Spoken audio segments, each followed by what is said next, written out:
You are listening to pastthink.com audiobook. Please like and subscribe, thank you.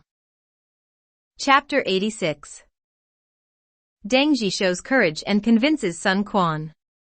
Su Xing destroys Cao Pai's army. In the south, in Wu, Lu Sun's status has soared after his triumph over Wei. It is increased even more by his prediction that the 4 armies ordered by Cao Pai, to which he hoped Wu would contribute a 5th army, will fail. Sun Quan listened to him, and so has not sent his army to join the ultimately futile attack planned by the Wei on Shu. When Deng Zhi arrives as the envoy of Shu, the advisors of Sun Quan are convinced this is just another trick by Kong Ming. He is confronted by armed guards lining a walkway to a cauldron of boiling oil. To all appearances, it seems he is about to boil alive. But Deng Zhi smiles at this pretense, and when asked why says that this only shows how petty the people of Wu are. This calmness and bluntness impresses Sun Quan deeply. Deng Zhi soon convinces Sun Quan that his best interests lie in a partnership with Shu. Sun Quan sends one of his men back with Deng Zhi to negotiate the agreements. Kong Ming agrees with the second ruler that if Deng Zhi returns with an envoy from Wu, then they will forge an alliance against Wei. And so it comes to pass, and the alliance is signed. In Wei, the emperor soon hears of these developments and is furious, knowing all too well that this spells trouble for his kingdom. Asking for advice, to his surprise he is told to wait 10 years.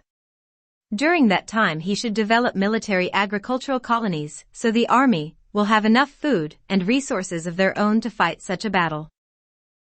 This is not to the liking of Cao Pai at all. He orders immediate preparations put in hand for an invasion to be launched. 10 dragon boats are created, each more than 200 feet long, and each of them capable of carrying 2,000 men. He also orders 3,000 warships. By autumn AD 224 all is ready. The combined marine and land forces are over 300,000 men strong. In Wu, news of the enemy army's maneuvers soon reaches the king of Wu. With Lu Sun defending Jingzhou, Sun Quan appoints Su Xing, an eager volunteer, to go on the defensive at the Great River. There he is joined by an impulsive and self-important young man by the name of Sun Shao, a nephew of the king.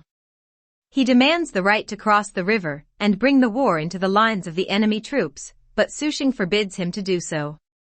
"I have 3,000 men, let me go and attack." Sun Shao demands time and time again, and Su Xing refuses him permission time and again. Eventually, and because of the threat to military order that such insistent questioning of his command highlights, Su Xing gives orders for his execution as a lesson to all. But at the precise moment the executioner lifts his axe to cut off Sun Shao's head, the king rides into the camp and demands a halt. Su Xing respectfully complains to Sun Quan about this, pointing out the dangers of a loss of martial spirit and discipline, but the king pleads for the young man's life. He does, however, allow Su Xing to dismiss Sun Shao from the army.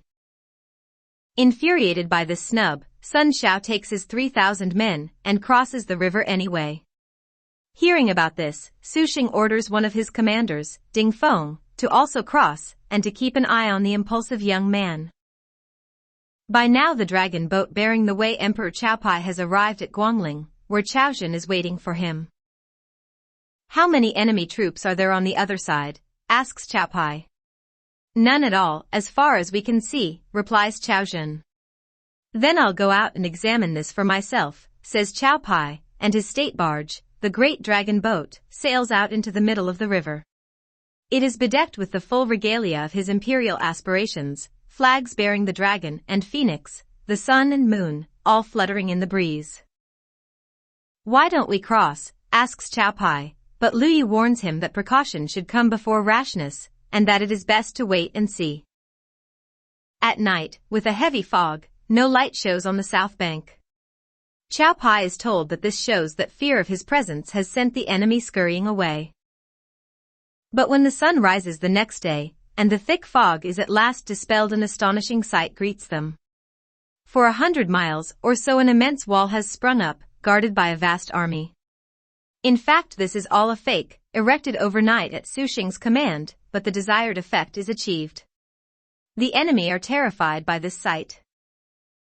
"We may have a huge army," says Chao Pai, "but against such numbers and skills we're helpless. There's no point in attacking." The rising wind also threatens to sink the Imperial Dragon boat, and it is only through timely intervention by Wenping that Chao Pai is rescued. At this moment bad news comes to the Wei ruler. Zhao Zilong and his men have surged out of the Yongping Pass, and are making for the Wei capital at Chang'an. Chao Pai has no option but to order a retreat along the river to safeguard the capital. But as they retreat, they and their boats are attacked by Sun Shao, who nearly captures the Wei ruler. The latter loses half his men. Trying to move off the water and onto dry land, Chao Pai is suddenly confronted by a fierce fire created by burning reeds that have been soaked in oil. Blazing ferociously, they cut off his retreat. Then he is attacked by Ding Feng, and only through the bravery of Zhang Liao, who is badly wounded, and Su Huang does Chao Pai eventually escape. The scale of the defeat of the army of Wei is immense. Many men died, and the loot captured by the Wu army is beyond counting.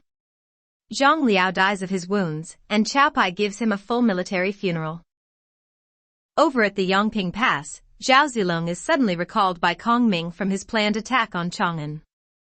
Rebels led by Yong Kai and supported by the king of the Man people, Meng Huo, have attacked southern areas of the kingdom with over 100,000 men. Kong Ming has decided to go to deal with this himself, and needs Zhao Zilong back in Chengdu to guard the capital. And what is the result of all this? Let's find out.